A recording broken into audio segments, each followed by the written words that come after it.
Capítulo 16. Alienados mentales.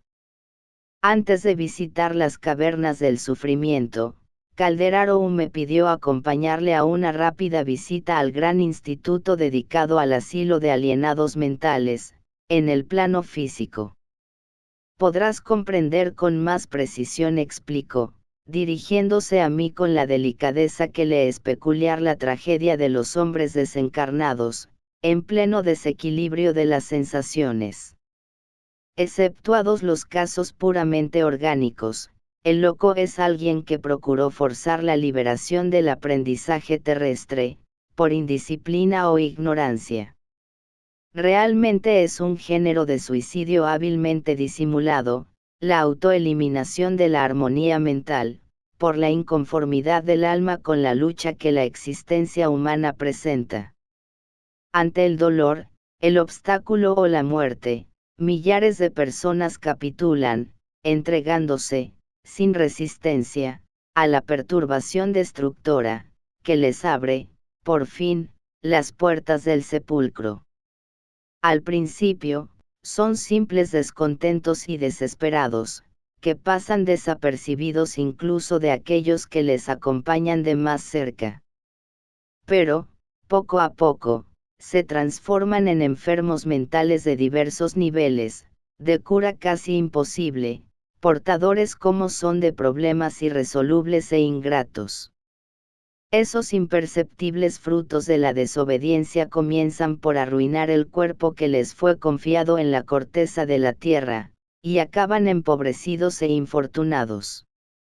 Afligidos, medio muertos, son hombres y mujeres que desde el plano terrenal padecen, refugiados en precipicios infernales, por haberse rebelado a los designios divinos, sin tenerles en cuenta en la escuela benéfica de la lucha purificadora, por sus caprichos insensatos. Quedándome con la explicación, le acompañé en el viaje al hospital psiquiátrico, donde había gran cantidad de enfermos. En el primer local que entramos, había muchas mujeres desequilibradas conversando. Una anciana de cabellos nevados, de mirada feroz, llevaba el uniforme de la casa, como quien arrastrase un vestido real, y decía a dos apáticas compañeras, como marquesa, no tolero la intromisión de médicos inconscientes. Creo estar presa por motivos secretos de familia, que averiguaré en la primera oportunidad. Tengo poderosos enemigos en la corte, pero mis amistades son más prestigiosas y fieles. Bajó la voz, como recelando ser escuchada por espías ocultos, y habló al oído de una de las compañeras: el emperador está interesado en mi caso y castigará a los culpables. Me encerraron por miserables cuestiones de dinero. Elevando el tono, inesperadamente, gritó: todos pagarán. Todos pagarán. Y continuó hablando con gestos de gran señora. Me dolía observar la promiscuidad entre las enfermas encarnadas y las entidades infelices, que había allí. Todavía atado a mi antiguo vicio de la curiosidad, quise pararme, para oír a la demente hasta el fin, pero el asistente me dijo: no nos detengamos, André.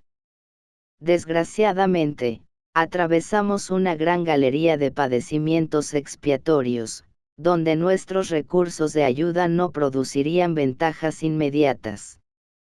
Aquí, casi todos los alienados son criaturas que huyeron de la realidad, atendiendo a circunstancias del pasado sin más razón de ser. Esa desventurada hermana tuvo títulos de nobleza en existencia anterior, perpetró clamorosas faltas, dando expansión a las energías ciegas del orgullo y de la vanidad.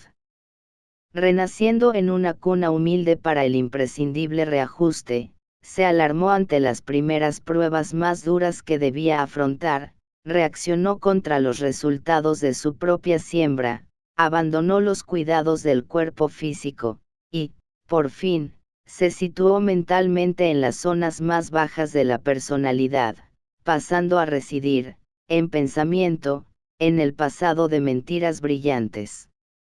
Se agarró, desesperada, a los recuerdos de la marquesa vanidosa de salones que ya desaparecieron, y deambula por los valles de la demencia en lamentables condiciones.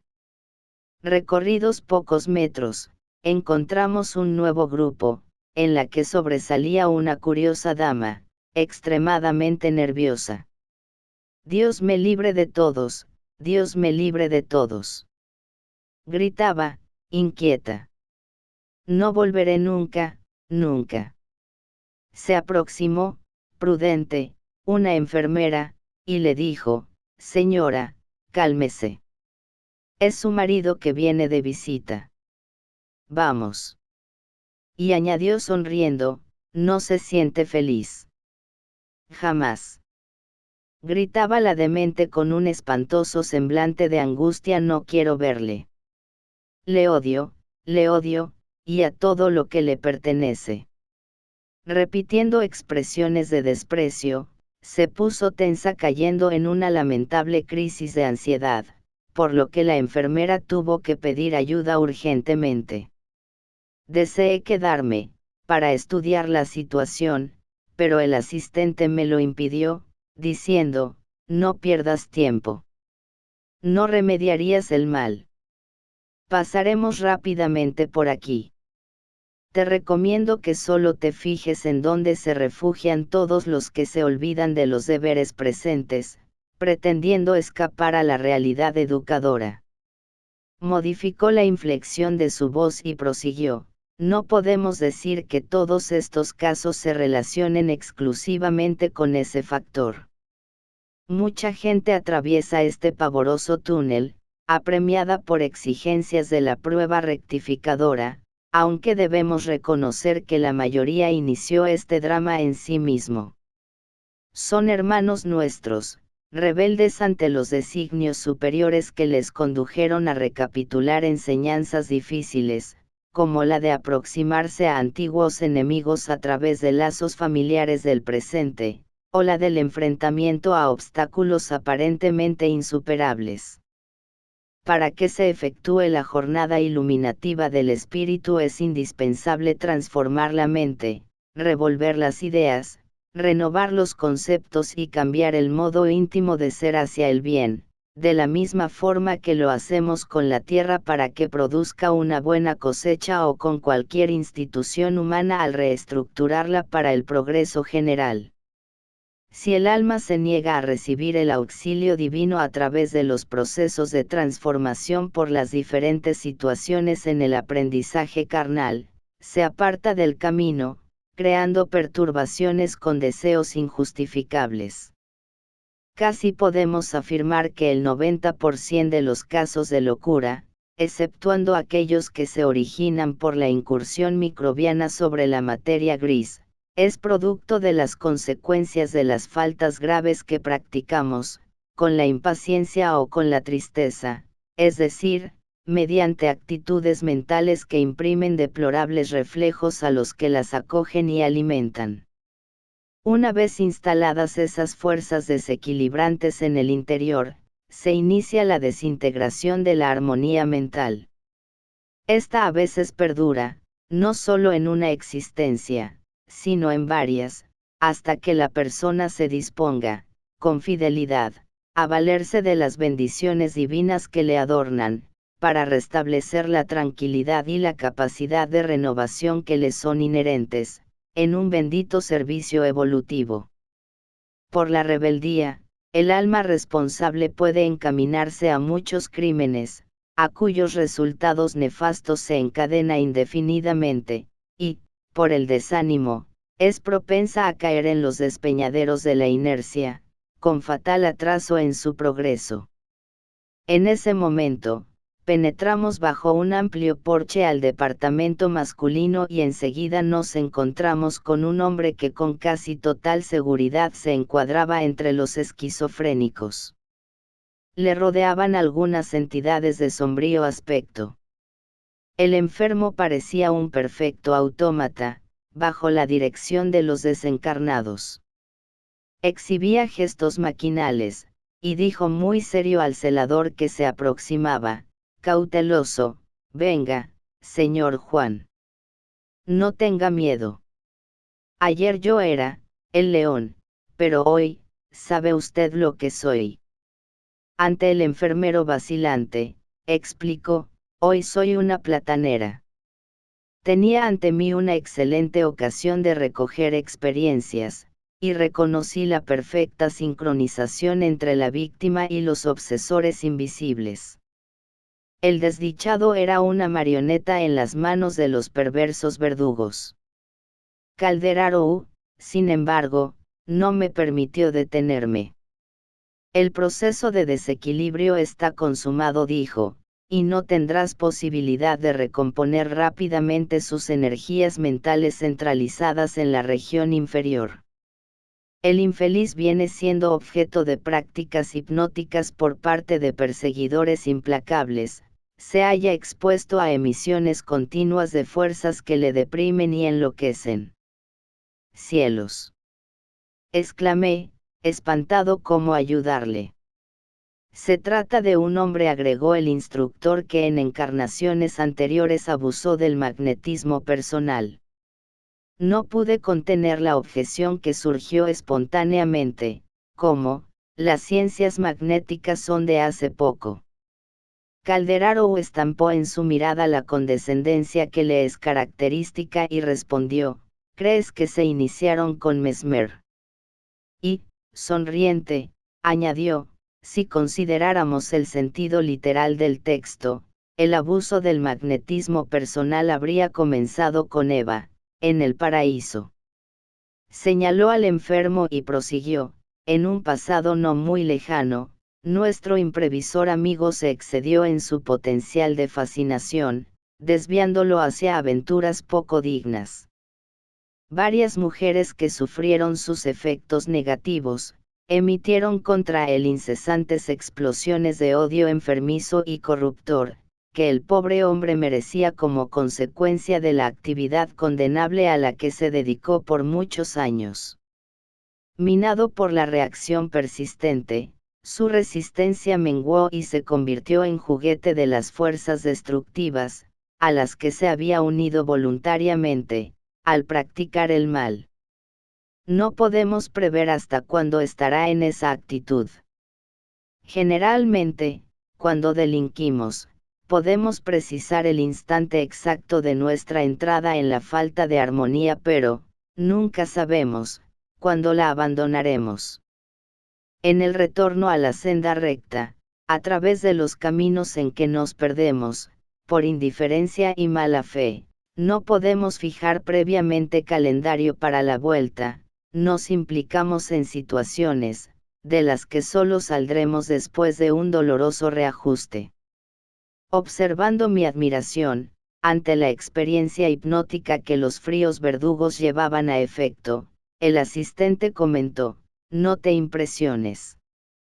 La muerte física no cambia de repente la inteligencia dirigida al mal, ni el duelo de la luz con la sombra se restringe al estrecho plano físico. Inmediatamente después, fuimos sorprendidos por dos ancianitos enloquecidos, pronunciando frases incoherentes. El tiempo, explicó el orientador, acaba siempre por mostrar nuestra verdadera posición. Cuando la persona no hace de su existencia el trabajo constructivo que debe realizar en la tierra, la vejez del cuerpo es más triste para el alma, ya que el individuo no domina el entorno habitual, y efectúa la fijación de su mente en los impulsos inferiores. Millones de hermanos nuestros se quedan, siglos y más siglos, en la fase infantil del entendimiento, por emprender el esfuerzo de su propia mejoría. Mientras tienen una salud física relativa, posibilidades económicas y captan las ilusiones pasajeras que la existencia en la tierra ofrece a los que pasan por la carne, se consideran ciudadanos de la sociedad humana a que pertenecen, pero, tan pronto como son visitados por la enfermedad, la escasez de recursos o la decrepitud, revelan la infancia espiritual en la que yacen, vuelven a ser criaturas, a pesar de la edad avanzada de su vestidura carnal, por haberse quedado excesivamente en las superficialidades de la vida. La exposición no podía ser más lógica, pero, examinando aquel ambiente, donde tantos locos de ambos sexos deambulaban distantes de la realidad, sin la más leve perspectiva de una próxima desencarnación, pensé en las criaturas que ya renacen imperfectas y perturbadas, en las criaturas atrasadas y en las que luchan con la demencia juvenil, en las innumerables fobias que afectan a personas respetables y serviciales, y pedí al instructor que me aclarase los cuadros de sufrimiento de ese tipo, que asaltan toda clase de ambientes. El asistente no se sorprendió, y dijo: André, estudiamos aquí, la cosecha de la siembra, tanto del presente como del pasado. Analizamos no solo el aprendizaje de una breve existencia, sino también el desfile del alma por los caminos infinitos de la vida, de esa vida imperecedera que continúa siempre, venciendo las imposiciones y las obligaciones de la forma, purificándose y santificándose cada día. Comprobarás el aflictivo cuadro de padecimientos espirituales, y es probable que aprendas, en un psiquiátrico terrestre, algo sobre los equilibrios que afectan la mente desviada de la ley universal. La alienación mental comienza con el descenso del alma a las zonas inferiores de la muerte. En el psiquiátrico es posible entender, de cierto modo, la locura de los hombres y de las mujeres que, equilibrados en apariencia en la sociedad terrestre, donde cambian los eternos valores divinos por satisfacciones ilusorias inmediatas, son empujados después, más allá del sepulcro, a la terrible desesperación del sentimiento. En cuanto a las perturbaciones que acompañan el alma en el renacimiento, en la infancia del cuerpo, la juventud o la vejez, sepamos que el desequilibrio comienza con la inobservancia de la ley divina, así como la expiación se inicia en el crimen. Una vez adaptada la conducta en desacuerdo con la realidad, el espíritu encuentra en todos los lugares los efectos de su propia acción. Vienen los mecanismos de la herencia fisiológica, o fuera de su influencia, la mente, encarnada o no, se revela en la cosecha de lo que hay sembrado, en el campo de evolución del esfuerzo común, en el monte de la evolución por la práctica del sumo bien, o en el valle expiatorio por el ejercicio del mal. El asistente, que se disponía a retirarse, me miró, y comentó: el loco, en general, considerando no solo el presente, sino hasta el pasado lejano, es alguien que aborreció las bendiciones de la experiencia humana, prefiriendo segregarse en los caprichos mentales, y la entidad espiritual atormentada después de la muerte es siempre alguien que deliberadamente huyó a las realidades de la vida y del universo, creando un purgatorio para sí mismo. ¿Comprendes? Miré al instructor, agradecido. Sí, había entendido. Y, analizando la lección de la mañana, seguí al instructor, que abandonaba en silencio el campo de observación, para vernos más tarde con los benefactores que visitarían las cavernas, en misión de amor y de paz. Capítulo 17. En el umbral de las cavernas. Integrados ahora, Calderaro y yo, en la comisión de trabajo asistencial que iba a trabajar en las cavernas del sufrimiento, fui sorprendido por el comentario de la hermana Cipriana, que dirigía las actividades de esa naturaleza. El grupo constaba de un reducido número de compañeros, 7 en total. Viéndome al lado del asistente, le preguntó Cipriana con sencillez, después de los saludos usuales: ¿quiere nuestro hermano Andrés seguir en nuestra compañía? El abnegado amigo respondió que el propio instructor Eusebio consideraba conveniente mi visita a los abismos purgatoriales. Aclaró que yo me hallaba interesado en obtener informes de la vida en los planos inferiores, para informar a los compañeros encarnados, ayudándoles en la preparación necesaria para el bien. La directora oyó, bondadosa, y objetó.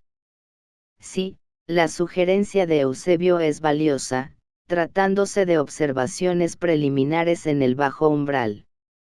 Pero, como responsable por los servicios directos de la expedición, no puedo admitirle, por el momento, en todos los trabajos. Fijó en mí su mirada lúcida y cariñosa, como lamentando la imposibilidad, y agregó, nuestro estimado André no tiene el curso de asistencia a los sufridores en las sombras espesas. Me acarició suavemente, con su mano cariñosa, y agregó, si nos resulta indispensable efectuar realizaciones preparatorias, para que recojamos el beneficio de las grandes luces, también nos es imprescindible la iniciación, para administrar ese mismo beneficio en las grandes tinieblas. Ante mi manifiesta desilusión, la venerable benefactora continuó, no obstante, convengamos que nuestro hermano no está junto a nosotros, sin problemas sustanciales que resolver. Cada situación a la que somos conducidos es portadora de ocultas enseñanzas para nuestro bien. Los designios superiores jamás nos proponen cuestiones que no vayamos a necesitar según las circunstancias. Si Eusebio sugirió esta medida, es que André Luis debe prestar un servicio en estos lugares. Pero, al ser responsable de esta expedición, no puedo autorizar que no siga en todas las situaciones, por eso, ruego al hermano Calderaro que permanezca, en compañía de André, en el umbral de las cavernas, sin descender con nosotros. Ahí, dada su inquietud investigadora, encontrará un apreciable material de observación, sin necesidad de enfrentarse a situaciones embarazosas, para las cuales aún no se preparó convenientemente. Ante la solución presentada, volvió la alegría general. Se lo agradecí, contento, y Calderaro también manifestó su reconocimiento. Y, con el júbilo de los trabajadores que se alegran con la oportunidad de aprender incesantemente para el bien, seguimos en la dirección de la zona temiblemente sombría. Había visitado tremendos precipicios, donde entidades que se consideraban culpables se interpelaban unas a otras con deplorables actitudes.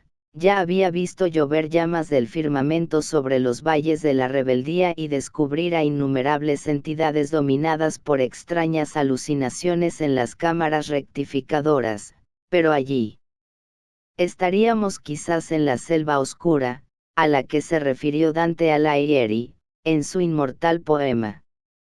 Me rompían el corazón las voces lastimosas dispersas desvaneciéndose hacia el cielo de humo. No eran solo lamentaciones, según íbamos descendiendo, cambiaban los gritos, oíamos también carcajadas e imprecaciones. Estacionamos en una enorme planicie pantanosa, donde numerosos grupos de entidades humanas desencarnadas se perdían de vista, en asombroso desorden, como millares de locos, separados unos de los otros, o en grupos, según la clase de desequilibrio que les era peculiar.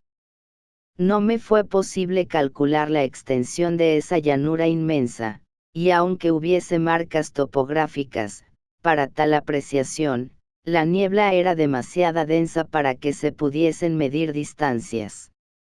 Recorrimos algunos kilómetros en llano hasta que el terreno se inclinó, de nuevo, abriendo otras perspectivas abismales. La hermana Cipriana y los compañeros se despidieron de nosotros, dejándonos, al asistente y a mí, diciendo que volverían a buscarnos dentro de 6 horas.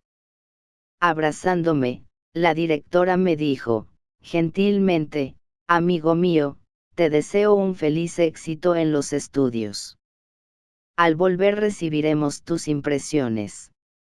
Sonreí, encantado, ante tan generosa demostración de aprecio. Inmediatamente después, Calderaro y yo nos hallamos a solas en un lúgubre lugar poblado de extraños habitantes. Las conversaciones eran innumerables y complejas. Me pareció que aquel pueblo desencarnado no se daba cuenta de su propia situación, por lo que pude apreciar inicialmente. Mientras grandes grupos de almas torturadas se debatían en una sustancia viscosa, en el suelo donde andábamos, no muy lejos, asambleas de espíritus dementes pululaban en interminables contiendas por intereses mezquinos. La escena era francamente impresionante por las características infernales que nos rodeaban. Viendo a aquellos infelices hermanos, no pude controlar las imágenes que surgían en mi mente.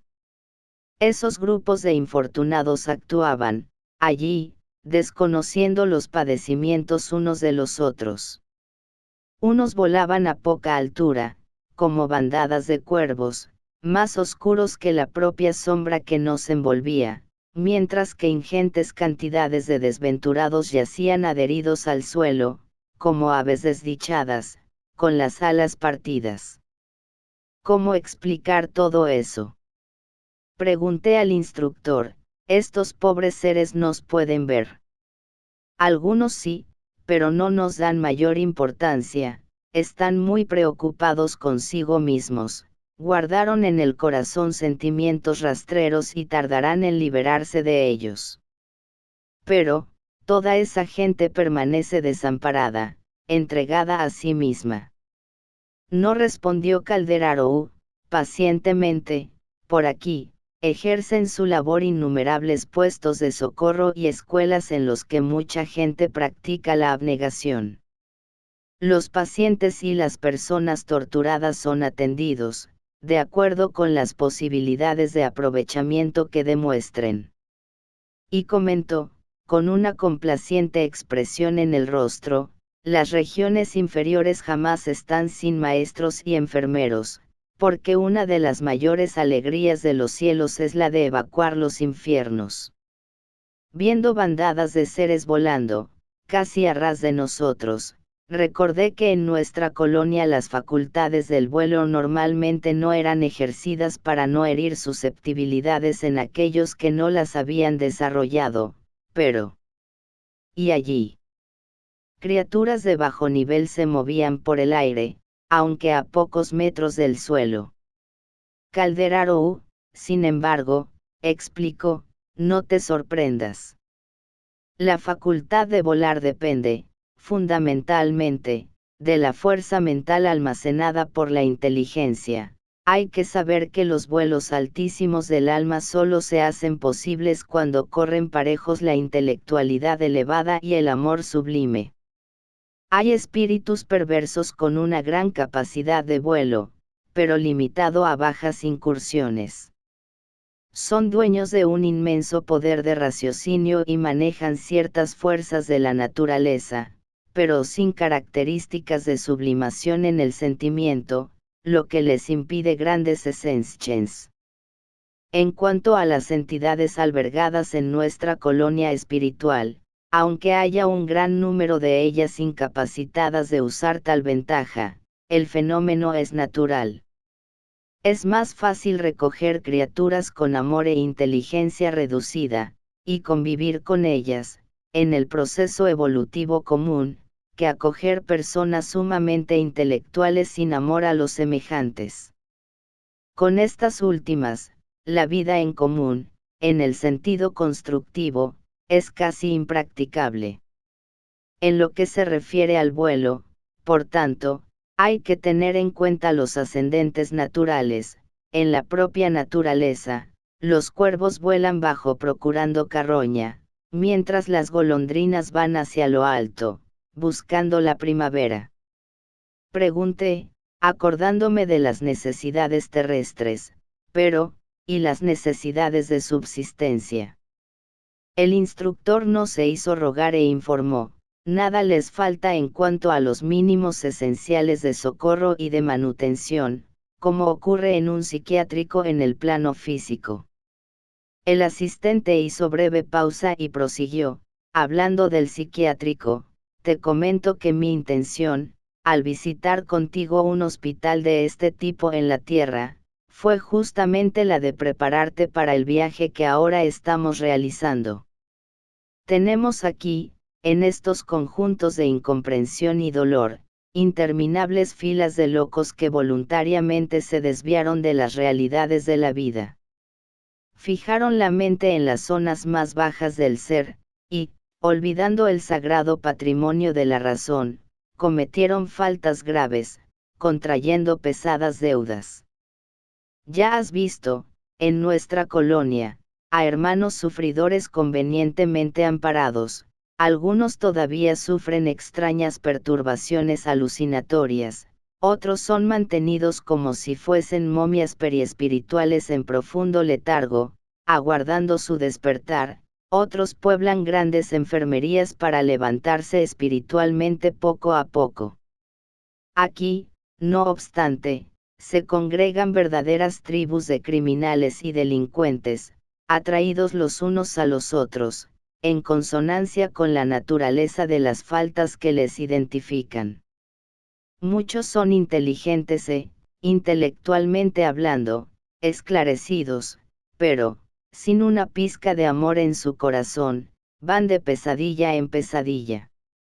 El choque de la desencarnación para ellos, aún impermeables al auxilio santificante, por la dureza de sus sentimientos, parece cristalizarles en la posición mental en la que se encontraban en el momento del tránsito entre los dos planos, y, por eso, no es fácil de momento arrancarles del desequilibrio al que se precipitaron. A veces se demoran años, a veces, obstinándose en los errores a los que se habituaron, y, reforzando sus impulsos inferiores por la incesante permuta de energías unos con otros, pasan, en general, a vivir, no solo su propia perturbación, sino también el desequilibrio de los demás compañeros de infortunio. Ante el pandemonium que observábamos, el instructor comentó, el infierno de la concepción antigua, crepitando en eternas llamas de venganza divina, no es más que una peligrosa ilusión, pero los lugares purgatoriales de los deseos y las acciones criminales, aguardando a las almas manchadas por los desvaríos, son una realidad en el plano espiritual. Aquí, los avarientos, los homicidas, los codiciosos y viciosos de todos los matices se reúnen en una deplorable ceguera íntima. Forman grupos compactos, inclinándose más y más hacia los despeñaderos. Cada cual posee una historia horrible. Prisioneros de sí mismos, cierran su entendimiento a las revelaciones de la vida y restringen su horizonte mental, moviendo su propio interior, exclusivamente en los impulsos primarios, cultivando un pasado que deberían desvanecer. Cuando mejoran, son asistidos por activos y abnegados grupos de socorro que funcionan aquí. Las autoridades de nuestro plano, atendiendo a imperativos superiores, improvisan tribunales con funciones educativas, cuyas sentencias, resumando amor y sabiduría, culminan siempre en determinaciones de trabajo regenerador, mediante la reencarnación en la costra terrestre, o en tareas laboriosas en el seno de la naturaleza, cuando hay suficiente comprensión y arrepentimiento en los interesados que hirieron la ley, ofendiéndose a sí mismos. De este amplio conjunto de alienados con su mente ensombrecida de culpas, procede la mayoría de las reencarnaciones dolorosas que pueblan el plano físico. De aquí, así como de otras zonas análogas, van para el entorno físico más denso, millones de hermanos en duras pruebas, para que se aligeren de las deudas y armonicen de nuevo su perturbado interior. Pocos se valen de la oportunidad terrena, en el sentido de restaurar las propias energías. Es siempre fácil huir del camino recto, pero muy difícil el retorno. En ese instante, se aproximó a nosotros un enorme y bullicioso conjunto de sufridores. Se trataba de un tenebroso grupo de hermanos positivamente locos. Hablaban al azar, comentando homicidios, recordaban con palabras crueles escenas indescriptibles de dolor y perversidad. Ninguno de ellos se percató de nuestra presencia. Calderaro, muy sereno, conociendo mi inveterada curiosidad, dijo: estos infelices están unidos los unos a los otros por su afinidad casi perfecta, y actúan solo por las leyes vibratorias que les rigen. Pero, si quieres saber la historia de algunos de ellos, sondea la mente de uno que te llame la atención. Aprovechando un momento en que amainó su discordia, me aproximé a un infortunado hermano, que impresionaba por su rostro macilento. Me sintonicé en la onda mental que emitía, pero la escena que vi no me permitió una mayor investigación. Vi el motivo que culminó en su desvarío: había asesinado a la esposa en pavorosas circunstancias. Sin embargo, no demostraba arrepentimiento, acariciaba el deseo de volver a ver a la víctima para hacerla sufrir, cuantas veces le fuese posible. ¿Qué tragedia se ocultaba allí, en aquellos tormentosos recuerdos? Atónito, levanté los ojos hacia el asistente, en muda interrogación, pero, muy cerca de nosotros, volaba bajo un gran grupo de seres monstruosos, haciendo un ruido ensordecedor, y enseguida olvidé al asesino que me había llamado la atención. Calderaro, percibiendo mi perplejidad, explicó: esta bandada de espíritus, que se mueven como les es posible, está constituido por antiguos hombres de negocios terrestres, cuyo exclusivo deseo fue amontonar dinero para satisfacer su propia avidez, sin beneficiar a nadie. El oro, que transitoriamente les pertenecía, jamás sirvió para sembrar la gratitud en una sola persona. Hambrientos de fortuna fácil, inventaron 1000 recursos para monopolizar grandes y pequeños negocios, sin interesarles para nada la paz del prójimo. Fueron hombres de pensamiento ágil, sabían volar mentalmente a largas distancias, garantizando un éxito absoluto a las empresas materiales que llevaban a término con finalidad exclusivamente egoísta. No les incomodaba el sufrimiento de los demás, ignoraban las dificultades ajenas, se despreocupaban del valor del tiempo en relación al perfeccionamiento del alma. Querían únicamente acumular ventajas económicas, y nada más. Divorciados de la caridad, de la comprensión y de la luz divina, crearon para sí mismos el mito frío y rígido del oro, fundiendo en él su mente vigorosa y el corazón tacaño. Esclavizados, ahora, a la idea fija de ganar siempre, vuelan pesadamente aquí y más allá, dementes y confundidos, buscando monopolios y lucros que ya no encontrarán más. Me dio mucha lástima. Quise parar a algunos, hablar fraternalmente con ellos para intentar esclarecerles, pero el instructor me contuvo, diciendo: ¿qué haces? Sería inútil. Es imposible reajustar, en un momento, solo con palabras, tantas mentes en cruel desequilibrio. Impulsándome hacia adelante, concluyó: vamos, invertirías muchas semanas para conocer el paisaje de dolor que se extiende delante de nosotros, y disponemos solo de algunas horas. Capítulo 18. Viejo afecto. No habíamos ido muy lejos cuando un curioso grupo de ancianos se apostó a nuestro lado. Todos mostraban un aspecto lamentable, desarrapados, esqueléticos, traían las manos llenas de barro que llevaban de cuando en cuando al pecho, ansiosos, afligidos. Al menor roce del viento, colocaban los trozos de barro junto a su corazón, demostrando un infinito temor de perderlos. Se miraban de reojo con pavor como si temiesen un desastre próximo. Cuchicheaban entre sí maliciosos y desconfiados. A veces hacían un amago de correr, pero se quedaban en el mismo lugar, entre el miedo y la sospecha. Uno de ellos observó con voz ronca: necesitamos ver alguna salida. No podemos retrasarnos más. Y nuestros negocios, nuestras casas. Es incalculable la riqueza que descubrimos. Y señalaba con orgullo los puñados de barro que escurrían de sus manos armentosas.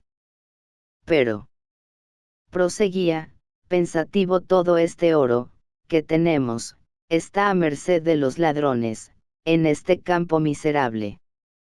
Es imprescindible que encontremos el camino de vuelta. Esto es sorprendente. Escuchando al singular personaje, dirigí una interrogativa mirada a Calderaro, que me comentó: atento, son usureros desencarnados hace muchos años. Descendieron a tan profundo grado de apego a la fortuna material transitoria, que fueron incapaces de mantener el equilibrio en la zona mental del trabajo digno, al no poder ascender al santuario interno de las aspiraciones superiores.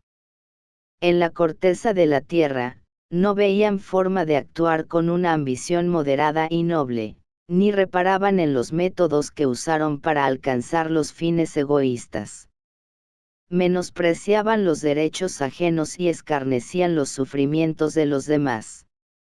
Engañaban a socios incautos, con el propósito de robarles, enriqueciéndose a costa de la ingenuidad y de la ciega confianza.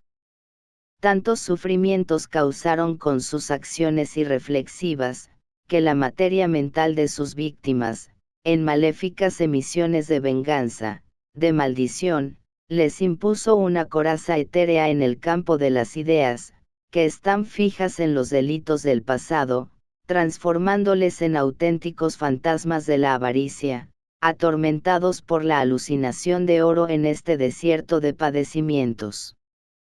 No podemos predecir cuándo puedan despertar, dada la situación en la que se encuentran. Lo lamenté sinceramente, a lo que Calderaro me dijo: enloquecieron en la pasión de poseer, acabando siendo esclavos de monstruos mentales de formación indefinible. Me disponía a hablar, cuando uno de los ancianos alzó la voz en el extraño concierto, exclamando: amigos, no seremos víctimas de una pesadilla. A veces, llego a suponer que estamos equivocados. ¿Hace cuánto tiempo que estamos fuera del hogar? ¿Dónde estamos? ¿No habremos enloquecido? Aquella voz. Escuchándola, se apoderó de mí una pavorosa duda. ¿Quién estaría loco?, me preguntaba, ahora. ¿Aquel anciano o yo? Observé sus rasgos. Oh. Sería posible. Aquel espíritu desventurado me recordaba a mi abuelo paterno Claudio, que se encariñó conmigo desde mi infancia. De trato glacial con los demás, me mimaba muchas veces, acariciándome la cabellera infantil con sus manos rugosas. Sus ojos brillaban cuando posaban en los míos, y mi madre siempre decía que en las crisis nerviosas que tuvo antes de fallecer, solo le calmaba mi compañía. No me acordaba en detalle de su historia, pero sabía que hizo una considerable fortuna en especulaciones escandalosas, labrando una espinosa vejez por el excesivo apego al dinero. Se alteró mucho en esa época, viendo delatores y ladrones en todas partes. Mi padre, preocupado, le llevó a nuestra casa, donde mi madre lo ayudó en sus últimos años.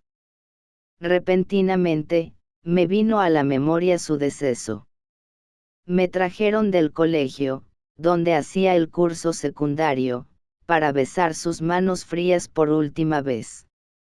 Nunca me pude olvidar de su impresionante máscara cadavérica. Las manos cerradas sobre el pecho parecían guardar, preciosamente, algún tesoro oculto, y en los ojos vidriosos, que manos piadosas no consiguieron cerrar, se reflejaba el pavor de lo desconocido, como si le acometiesen trágicas visiones en el más allá, a donde había sido arrebatado a pesar suyo. Con los años, vine a saber que mi abuelo dejó un valioso patrimonio económico, que nosotros, sus parientes, disipábamos en lujosas fantasías. Volviendo al pasado, reconocí que un fuerte lazo me unía a aquel desgraciado que todavía sufría la pesadilla del oro terrestre, cargando trozos de barro que oprimía tiernamente contra su corazón. Mientras recordaba esto, le gritó un infeliz compañero: pesadilla. Nunca, nunca. Oh, Claudio, no te sensibilices tanto. Habían pronunciado su nombre. La confirmación me aterrorizó, quise gritar, pero no pude. Comprendiendo lo que ocurría en mi interior, el servicial Calderaro me amparó, asegurando: André, lo sé todo. Entiendo ahora el porqué de tu venida a estos parajes. La hermana Cipriana tenía razón. No tenemos tiempo que perder. El anciano se revela receptivo. Comenzó a entender que probablemente estará en error, que tal vez respire una atmósfera de pesadilla cruel. Ayudémosle. Urge tratar su visión, para que nos reconozca. Afligido, seguí al dedicado orientador que pasó a aplicar recursos fluídicos sobre los ojos empañados de mi desdichado ascendiente. La entidad, con el providencial flujo de fuerza, ganó lucidez temporal, y nos vio, al final. ¡Oh! Gritó ante los colegas aterrados: ¡qué luz diferente! Y, restregándose los ojos, dijo, dirigiéndose a nosotros: ¿de dónde venís? Sois sacerdotes. Seguramente, aludía a las túnicas blancas con que nos presentábamos. Avancé, decidido, y pregunté: amigo, ¿eres Claudio M., antiguo hacendado en las cercanías de V? Sí, me conocéis. ¿Quiénes sois? Aliviado, añadió con inflexión conmovedora. Desde hace mucho estoy preso en esta región misteriosa, repleta de peligros y de monstruos, pero abundante en oro, mucho oro. Vuestra palabra me reanima. Oh, por piedad. Ayudadme a salir. Quiero volver. Y, arrodillado ahora, con los brazos extendidos hacia mí, repetía: volver, volver a ver a los míos, sentirme en casa nuevamente. Le abracé, emocionado, y sin desear trastornarle con inoportunas revelaciones, le dije: Claudio M., eres víctima de un lamentable engaño. Tu antigua casa se cerró con los ojos físicos que ya desaparecieron. Encarcelaste el espíritu en un sueño vano de mentirosas riquezas. La muerte te arrebató el alma del cuerpo, hace más de 40 años. El anciano desorbitó los ojos angustiados. No resistió. Se desató en llanto convulsivo, hiriéndome las fibras más íntimas. Sí que lo siento, dijo, inspirando compasión. Tengo la cabeza ardiendo, y soy incapaz de razonar, pero... ¿Y el oro que junté con tanto sudor? Repara en tus manos, ahora que la divina claridad acaricia tu espíritu. El patrimonio, acumulado a costa de las dificultades ajenas, se convirtió en trozos de barro. Mira. Mi abuelo se puso a contemplar el barro que abrazaba, y gritó, aterrorizado. Enseguida, posando en mí los ojos lacrimosos, comentó: será un castigo. Mis errores con Ismenia exigían castigo. Como los sollozos asfixiasen su garganta, le pregunté, ¿a quién te refieres? A mi hermana, cuyos derechos pisoteé. Nos quedamos intensamente sensibilizados, y Claudio prosiguió, sois enviados de Dios, oídme en confesión. Al morir, mi padre me confió una hermana, que no era hija legítima de nuestra casa. Mi madre, dedicada y santa, la crió con el mismo infinito desvelo que a mí mismo. Pero, cuando me vi solo, la expulsé del ambiente doméstico. Probé que no era de mi sangre, para apoderarme de la fortuna que mi padre nos había legado. La pobrecita imploró y sufrió, pero, la abandoné a un miserable destino, celoso de la riqueza que había conseguido. Era rico y multipliqué mi capital, gané siempre. Y fijándose en las manos llenas de barro, proseguía amargamente. Y ahora. Iba a consolarle y abrirle mi corazón conmovido hasta las lágrimas, pero, Calderaro me hizo un gesto, recomendándome silencio. Mi triste antepasado continuó, mostrándome nuevos sentimientos, ¿dónde vivirán mis parientes, cuyo futuro me preocupaba?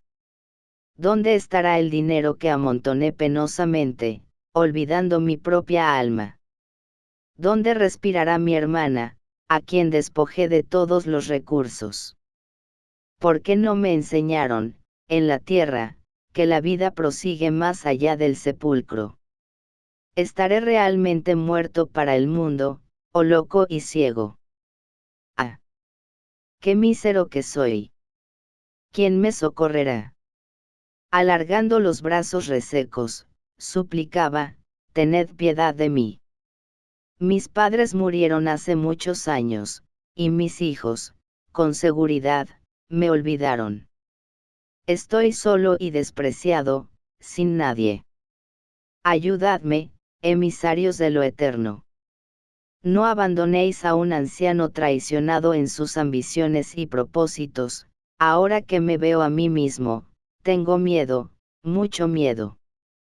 Posando en mí la mirada que ensombrecía una gruesa cortina de lágrimas, dijo, mis familiares olvidaron el cariño. Solo una persona en el mundo se acordará de mí y me extendería sus manos protectoras si supiese mi paradero. Con una expresión de ternura en su rostro doloroso aclaró, mi nieto André Luis era la luz de mis ojos. Muchas veces, su cariño me tranquilizaba el torturado pensamiento. En muchas ocasiones manifesté, en casa, mi deseo de que estudiase medicina y le destiné un legado para ese fin. Pretendía verlo haciendo el bien que yo, hombre ignorante, no había sabido practicar. Frecuentemente me asaltaba el remordimiento por la extorsión que infligía mi hermana, pero me consolaba con la idea de que el nieto de mi corazón, de algún modo, gastaría el dinero que yo indebidamente había amasado, educándose, como convenía, para beneficio de todos.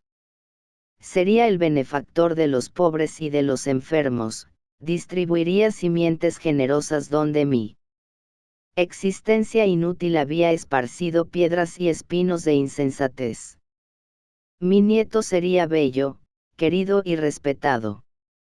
Enjugando las copiosas lágrimas, preguntaba con voz suplicante, fijándose en mis gestos, ¿quién sabe si vosotros, mensajeros de Dios, podríais llevar a mi nieto la tremenda noticia de los males que me devoran? No merezco salir de estas mazmorras en las que enloquecí, pero mi consuelo será saber que Andrés sabe de mis padecimientos. Ah, ya no valieron las señales del asistente Calderaro para que me contuviese, esperando más. Mi pecho reventó en un torrente de llanto irreprimible. Allí, no me hallaba ante asambleas superiores, cuyas emisiones de energía me mantuviesen hasta el fin en el combate educativo de la autodisciplina, sino delante de los deplorables remanentes de las pasiones terrenales. Me acordé de mi abuelo, acariciándome los cabellos, recordé que mi progenitor siempre aludía a los deseos del anciano, referente a mi preparación académica. Pensé en los largos años que el miserable habría estado allí, aferrado a las ideas de la posesión económica, comprendí la extensión de mi deuda hacia él, con relación al título de médico que yo no había sabido honrar en el mundo. Dirigí una suplicante mirada a Calderaro, rogándole me perdonase. El asistente sonrió y entendió todo. ¿Quién habrá perdido, del todo, la expresión infantil, si el propio Cristo, supremo guía de la tierra, abrió sus tiernos brazos, un día, en la cuna de un pesebre? Volviendo mentalmente a los escenarios de la lejana infancia, me sentí nuevamente niño, vencí de un salto el espacio que nos separaba y me arrodillé a los pies de mi desventurado benefactor, que me observaba, ahora, trémulo y asustado. Le cubrí las manos de besos y, levantando hacia él los ojos lacrimosos, pregunté, abuelo Claudio, ¿no me reconoces? Sería imposible describir lo que pasó. Olvidé, por momentos, los estudios que debía hacer, las escenas de aquel ambiente, que provocaban curiosidad y pavor. Mi espíritu respiraba el reconocimiento sincero y el amor puro, mientras las míseras entidades encarceladas en la usura gritaban, rebeldes, unas, y reían otras hipócritamente, incapaces de comprender la improvisada escena. Yo, amparado por Calderaro, que también enjugaba lágrimas discretas, ante la emoción que me había acometido, tomé a mi abuelo en los brazos, como si transportase, loco de alegría, un precioso peso que era dulce y suave a mi corazón. Capítulo 19. Reaproximación. Cuando Cipriana regresó, en compañía de los demás amigos, me encontró bañado en lágrimas, y oyó la extraña narrativa de mi abuelo medio lúcido. Esbozó un complaciente gesto y dijo, bondadosamente, sabía, André, que no habías venido en balde. En pocos minutos le describí lo sucedido, dándole todos los informes del pasado. La directora analizó, serena, mi viaje a través del pasado y dijo, tenemos poco tiempo, y, como no es posible que el enfermo nos acompañe, debemos internarle ya en algún refugio, aquí mismo. Mi abuelo, a pesar del júbilo por haberme reconocido, no tenía un razonable equilibrio, pronunciaba frases incoherentes donde el nombre de Ismenia era repetido a cada paso. No podemos olvidar, resaltó la venerable instructora, que el hermano Claudio necesita tratamiento y cuidados. Es imposible prever cuándo se hallará en condiciones de respirar una atmósfera más elevada. Diciendo eso, generosa y tierna, auscultó al anciano casi loco, examinándole maternalmente. Transcurridos algunos instantes, informó, André, nuestro enfermo, para mejorar con más rapidez y eficiencia, debería retornar a la experiencia carnal. En este caso, entonces, dije humildemente, podríamos merecer tu ayuda, hermana. ¿Cómo no? Tratándose de una reencarnación por simples actividades reparadoras, sin proyección en el interés colectivo de un modo más amplio, nuestra ayuda personal puede ser más decisiva e inmediata. Tenemos en estos sitios gran número de benefactores, proporcionando reencarnaciones en gran escala en los círculos regenerativos. Analicemos la situación futura de este hermano. Sometió al enfermo a un cariñoso interrogatorio. El anciano, conmovido, contó que su padre, al casarse, condujo al hogar una hija de su juventud turbulenta, a la cual su madre acogió con dulzura. Esa hermana había sido, más tarde, una ama desvelada, haciéndose acreedora de una justa gratitud. Sin embargo, cegado por el propósito inferior de poseer dinero desmesuradamente, le despojó de los bienes que le correspondían, por el fallecimiento de los padres, que, víctimas de fiebres malignas, le habían dejado en vísperas de casamiento. Ismenia, expoliada, después de llorar y reclamar en balde, fue obligada a ocultarse en una residencia de una familia rica, que le cedió, por favor, un lugar de criada con una remuneración despreciable. Supo que, apremiada por dificultades materiales de toda clase, se casó con un analfabeto, hombre rudo y cruel, que la maltrató y con el que tuvo algunas hijas en miserables condiciones. Una vez expuso el desvío máximo de su camino, comentó los indignos ideales que tenía en el terreno de la avaricia, estremeciéndonos los corazones. Cipriana, demostrando estar habituada a problemas de aquella naturaleza, me aclaró: ya conocemos dos puntos esenciales para los servicios que le competen, la necesidad de volver a acercarse a Ismenia, que no sabemos dónde se encuentra, si encarnada o no, y el imperativo de la pobreza extrema, con trabajo intensivo, para que reeduque sus propias aspiraciones. Una vez en posesión de la dirección probable de los descendientes de la hermana abandonada en otro tiempo, Cipriana recomendó a dos compañeros nuestros que se encargasen de hacer una rápida investigación en la tierra, para orientarnos en cuanto a los rumbos a tomar en el imprevisto acontecimiento.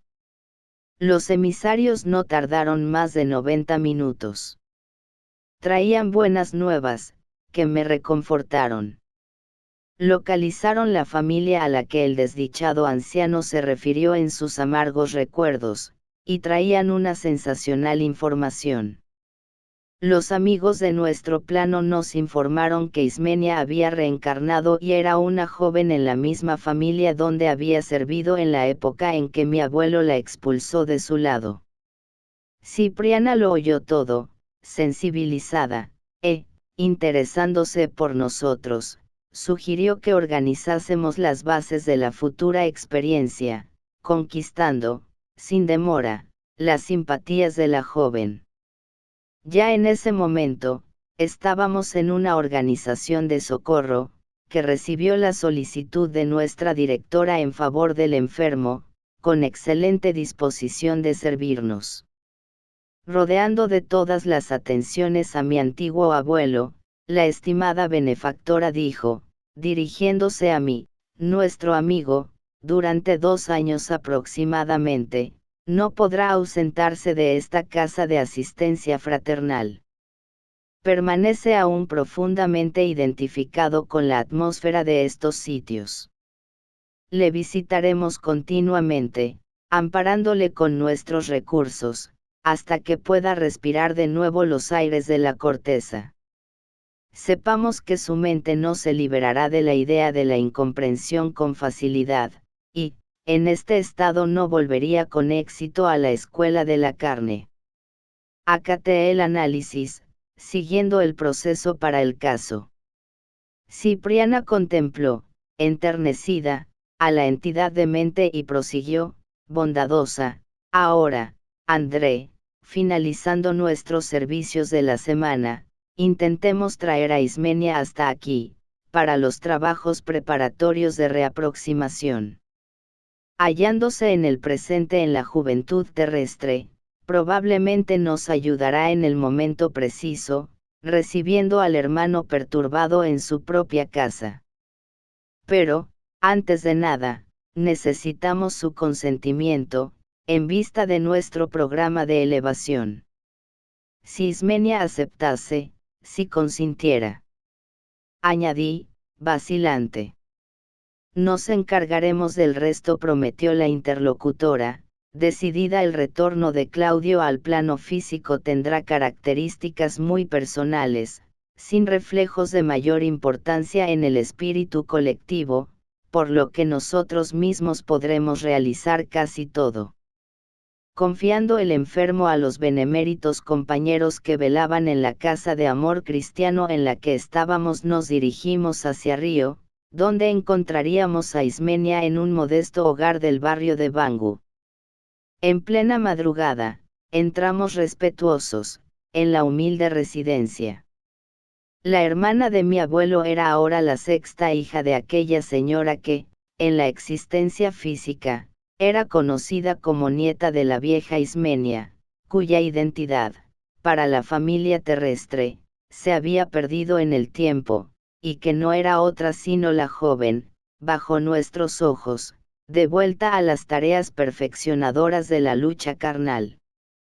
Todo allí respiraba pobreza digna y adorable simplicidad.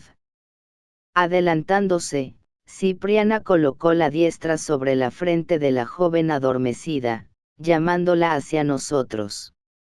Efectivamente, transcurridos algunos instantes, estuvo con nosotros y, observando que nuestra orientadora, envuelta en intensa luz, la cubría con un gesto de bendición, se arrodilló, desligada de la materia, exclamando con lágrimas de júbilo: Madre Celestial, ¿quién soy yo para recibir la gracia de vuestra visita? Soy una indigna servidora. Cubrió el rostro con las manos, sintiéndose tal vez ofuscada por la claridad sublime, y conteniendo con dificultad la conmoción que le ardía en el pecho, pero nuestra venerada benefactora se aproximó, le puso las manos cariñosas en sus cabellos y dijo, compasiva: hija mía, soy solo tu hermana, tu amiga, oye. ¿Cuáles son tus intenciones en la vida? Como la joven levantase hacia ella sus ojos lagrimosos, añadió la noble mensajera: necesitamos tu colaboración y no deseamos ser amigos inútiles. ¿En qué te podemos servir? Transcurrieron algunos instantes de expectación. Habla, dijo Cipriana, servicial, explícate sin miedo. Con la voz entrecortada por la emoción, expresó con ingenuidad juvenil: Madre, si yo pudiese rogaros alguna cosa, os pido ayuda para Nicanor. Somos novios hace casi 2 años, pero somos pobres. Trabajo en la industria textil, con un salario muy bajo, para ayudar a la manutención de nuestra casa, y Nicanor es albañil. Hemos soñado con crear un hogar pequeño y modesto, bajo la protección de la divina providencia. Podremos esperar la aprobación de Dios. Cipriana con suma ternura maternal respondió: ¿cómo no? Tus deseos son justos y buenos. Nicanor tendrá nuestro amparo, y tus esperanzas nuestra viva contribución. Pero, esperamos, algo de ti. ¿En qué podría serviros, yo, mísera sierva como soy? La directora no alargó la conversación, pidiéndole tan solo: ven con nosotros. Enseguida, con gran sorpresa para mí, Cipriana le cubrió el rostro con un fino velo de sustancia semejante a la gasa, para que no pudiese ver los impresionantes parajes que deberíamos atravesar. Acompañada por nosotros, en poco tiempo la joven se arrodillaba, curiosa y enternecida, ante mi abuelo, que, al verla, prorrumpió en exclamaciones en las que manifestaba ansiedad: Ismenia. Ismenia, hermana, perdóname. Acariciándole las manos, torturado, contemplaba su humilde semblante. Oh, es ella misma, insistía, con evidente espanto, con la misma tristeza del día en que la expulsé. Pero, ¿qué hizo para ser hoy más joven y hermosa?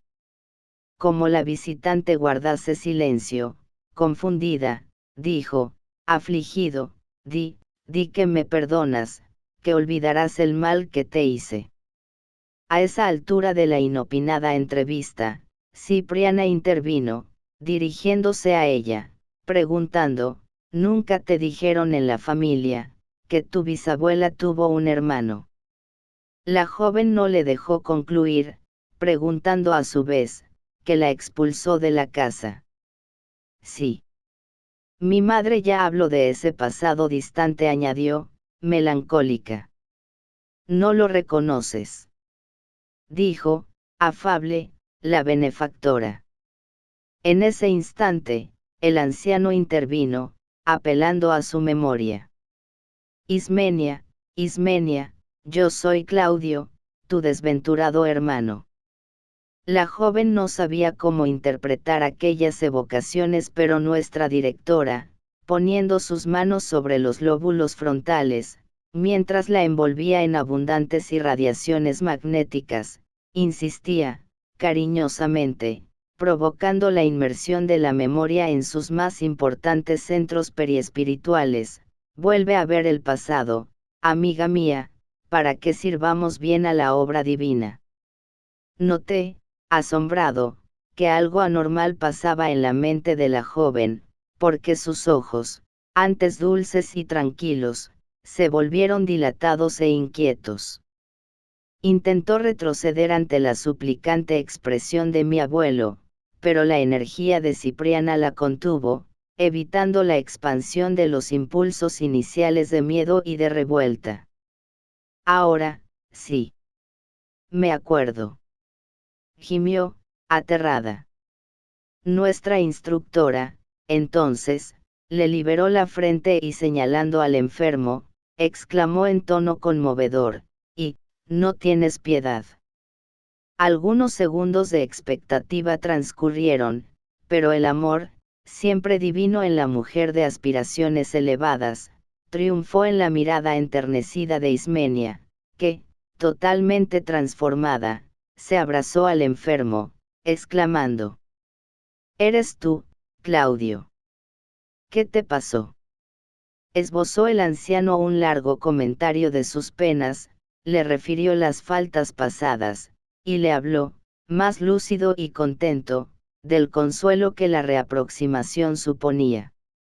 Ella le tuvo mucho tiempo abrazado, haciéndole sentir su inmensa ternura, su dedicación y entendimiento sin límites. Cuando parecían perfectamente reconciliados, Cipriana se acercó a ella y dijo: «Amiga mía, nos gustaría recibir tu promesa de ayudar a nuestro hermano Claudio, en un futuro próximo.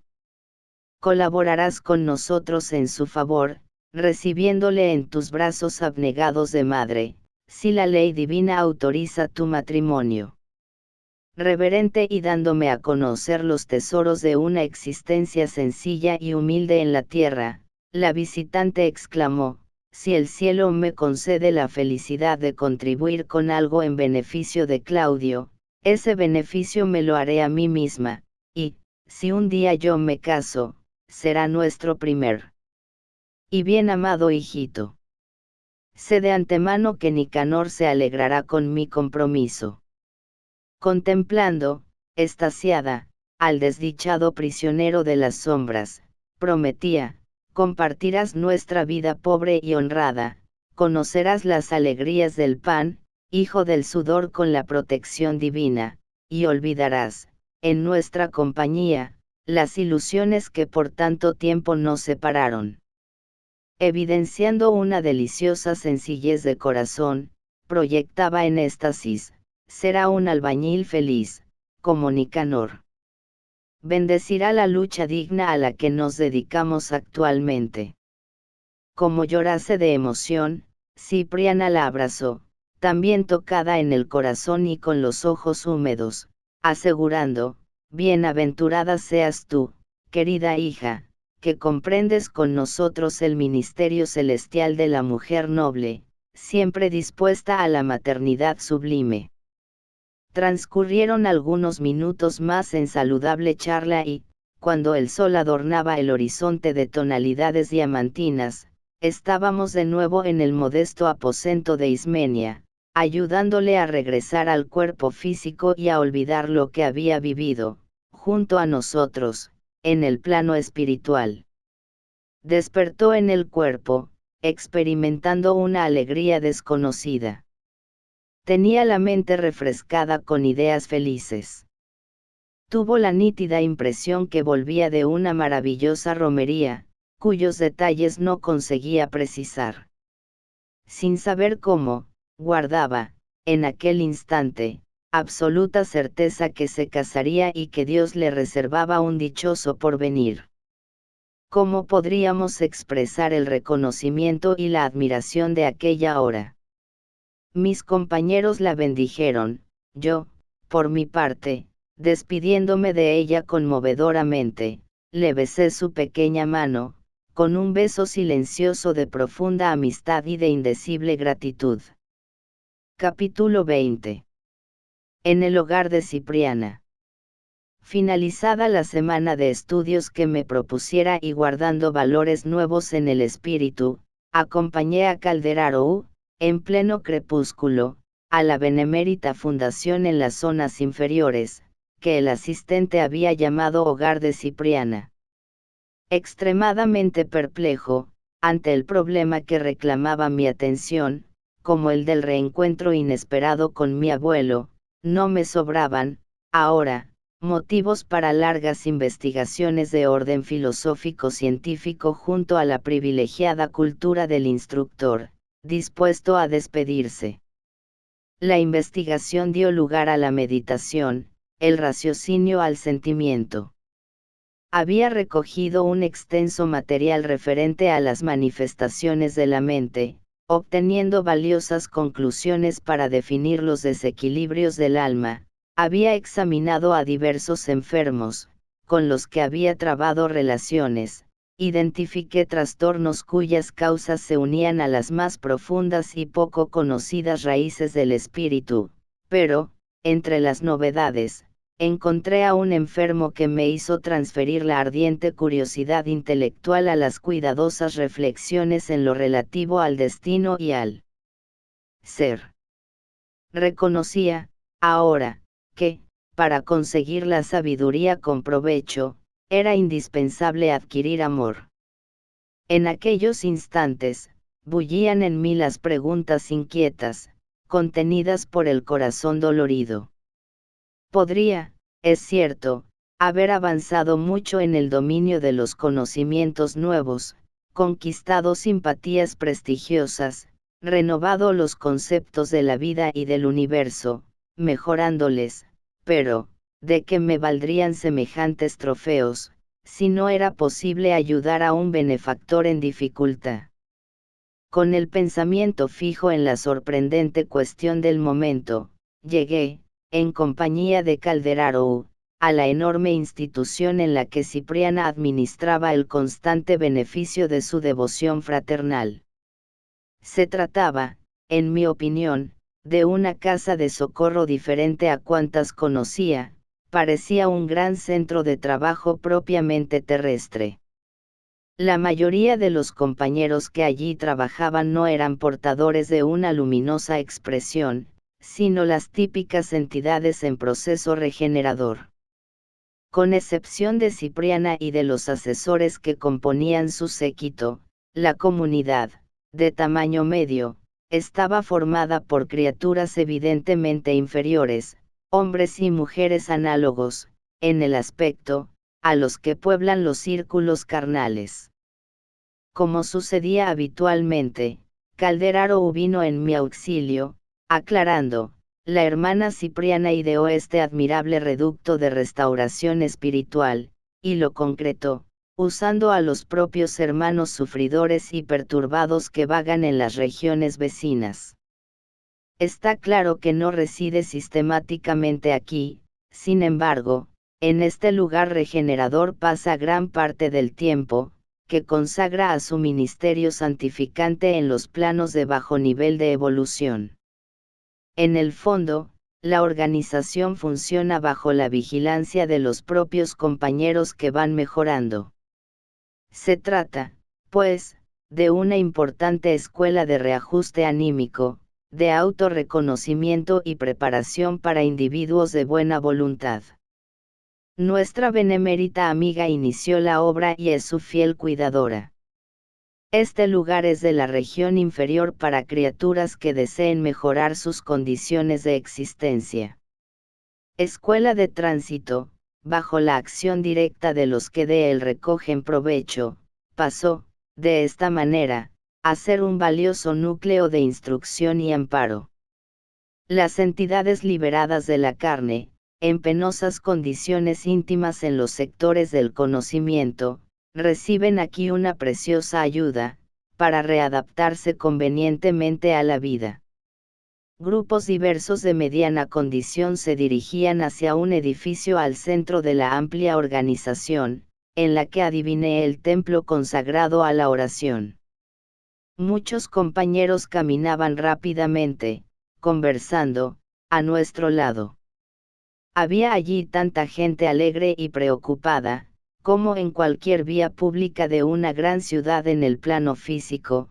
Tuve la impresión que visitábamos una enorme universidad, situada en un clima sombrío.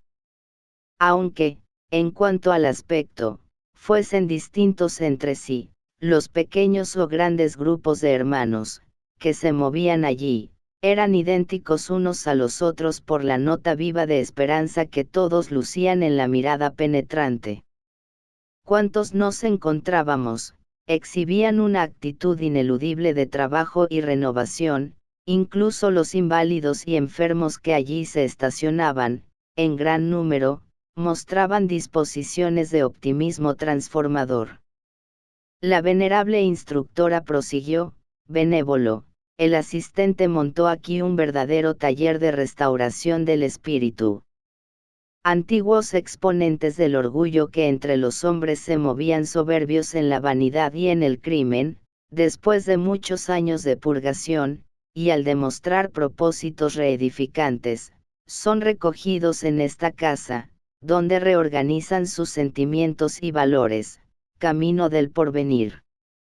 De aquí, como de otras instituciones del mismo género, localizadas en plenas regiones expiatorias, salen innumerables reencarnaciones rectificadoras. El programa fundamental de Cipriana es el olvido del alma con la valoración permanente del bien, a la luz de la esperanza en Dios.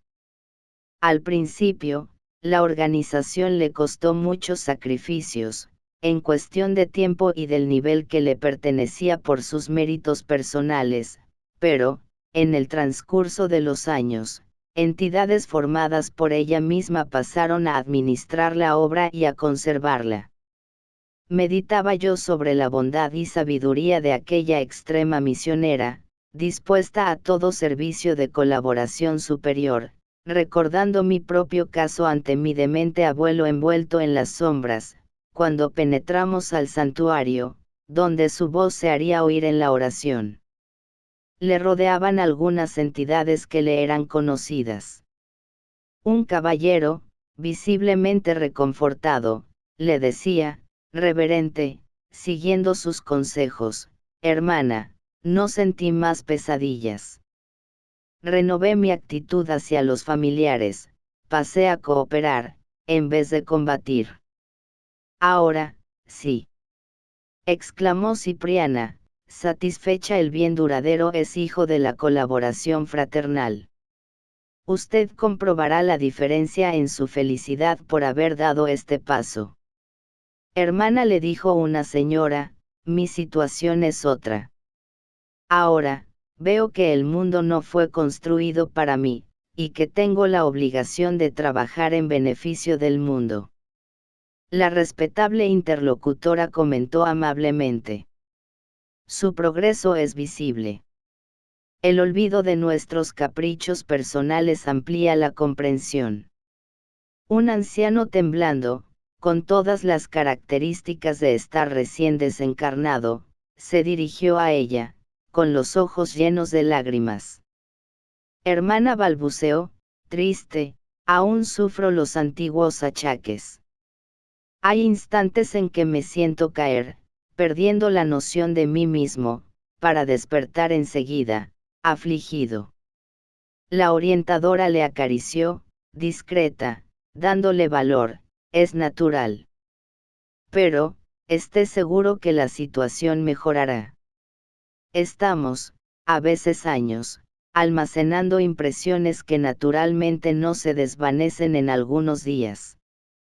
Otras entidades se aproximaban con la evidente intención de oírla, pero, notando nuestra presencia, vino sonriente hasta nosotros, diciendo: André, el problema de vuestro enfermo ya está resuelto, en todos los detalles susceptibles de solución inmediata. Claudio permanecerá en el refugio hasta que esté en condiciones de cambio para nuestro instituto regenerador. Aquí se preparará convenientemente para el retorno al plano físico. Todo se procesará con la armonía deseable. Además de esto, nuestros cooperadores tienen instrucciones en cuanto a la ayuda que debemos dar a Ismenia para hacer realidad sus ideales. Se lo agradecí, confundido y muy sensibilizado, dando gracias a Dios. Nuestra conversación no se prolongó. La señal de la oración nos llamaba al alegre y dulce deber. Cipriana, asumiendo la dirección de la oración, se hizo acompañar por sus colaboradores directos. Con el alma en genuflexión, la vi con los ojos levantados hacia lo alto, de donde emanaba una intensa luz sobre su frente. Del tórax, del cerebro y de las manos brotaban radiantes emisiones de fuerza divina, de las que ella era una visible intermediaria para todos nosotros. Alcanzados por los brillantes rayos que fluían del plano superior a través de su personalidad sublime, nos sentíamos arrullados por una inefable suavidad. Un armonioso coro de una centena de voces bien afinadas cantó un inolvidable himno de alabanza al Supremo Padre, arrancándome copiosas lágrimas. Inmediatamente después, la palabra conmovedora de la instructora vibró en el ambiente, pidiendo la protección de Cristo. Jesús, permanente inspiración de nuestros caminos, ábrenos, por misericordia, como siempre, las puertas excelsas de tu providencia inconmensurable. Donador de la vida, despiértanos la conciencia para que sembremos la resurrección en los valles sombríos de la muerte, distribuidor del sumo bien, ayúdanos a combatir el mal con las armas del Espíritu. Príncipe de la paz, no nos dejes indiferentes a la discordia que castiga el corazón de nuestros compañeros sufridores, Maestro de la sabiduría, ahuyenta lejos de nosotros la sensación de cansancio al frente de los servicios que debemos prestar a nuestros hermanos ignorantes. Emisario del amor divino, no nos concedas paz mientras no venzamos a los monstruos de la guerra y del odio, cooperando contigo, en tu augusta obra terrestre. Pastor de la luz inmortal, fortalécenos, para que nunca nos intimidemos ante las angustias y desesperos de las tinieblas, distribuidor de la riqueza infinita, llena nuestras manos con tus recursos ilimitados, para que seamos útiles a todos los seres del camino, que aún se sienten carentes de tus dones imperecederos. Embajador angélico, no nos abandones al deseo de reposar indebidamente, y conviértenos en tus servidores humildes allá, donde estemos. Mensajero de la buena nueva, no permitas que nuestros oídos sean sordos al coro de los sollozos de los que claman por ayuda en los círculos del sufrimiento. Compañero de la eternidad, bendice nuestras responsabilidades y deberes, no nos relegues a la imperfección de la que aún somos portadores. Danos, amado Jesús, el favor de servirte y que el Supremo Señor del universo te glorifique para siempre. Así sea. El recinto del santuario se hizo transparente. Vi, entonces, a través del espeso velo de lágrimas que asomaban a mis ojos, que una maravillosa corona de brillantes que se difuminaba brilló, por unos instantes, en la cabeza venerable de aquella misionera del bien, como si hubiera sido colocada allí por manos invisibles. Terminada la reunión, Cipriana, con sencillez, vino a despedirse de mí. ¿Por qué no decirlo? Tenía mis ojos velados de llanto, desearía seguirla como hijo reconocido para siempre, tal era la sabiduría y el amor que emitía su espíritu glorificado. Calderaro fue el primero en abrazarme, deseándome buen viaje, a lo que no puede responder, sofocado por la intensa emoción. Los demás compañeros me saludaron, enternecidos, y, como final, Cipriana me abrazó, me besó maternalmente, y me dijo con los ojos húmedos, que el Padre te bendiga. Nunca se te olvide la bondad en el desempeño de cualquier obligación. Y tal vez porque me viese tan profundamente sensibilizado, añadió, estaremos unidos por el espíritu. Me solté de sus brazos con la nostalgia del hijo, en cuyo santuario interior jamás se extingue la llama de la gratitud. De vuelta, ahora, a los trabajos que me aguardaban, solitario y conmovido, aspiré los perfumes de la noche clara que se poblaba de prodigiosos mensajes de los astros fulgurantes. Señor misericordioso, supliqué mentalmente, dígnate bendecir el gusano que soy. Tuve la impresión de que mi corazón latía ampliamente dentro de mi pecho. Delante de mis ojos brillaban constelaciones, indicando gloriosos destinos, en el futuro interminable. Y meditando, en silencio, la grandeza de Dios, vertí un copioso llanto de júbilo, que expresaba las intraducibles sensaciones que invadían mi alma, extasiada y feliz bajo una nueva esperanza.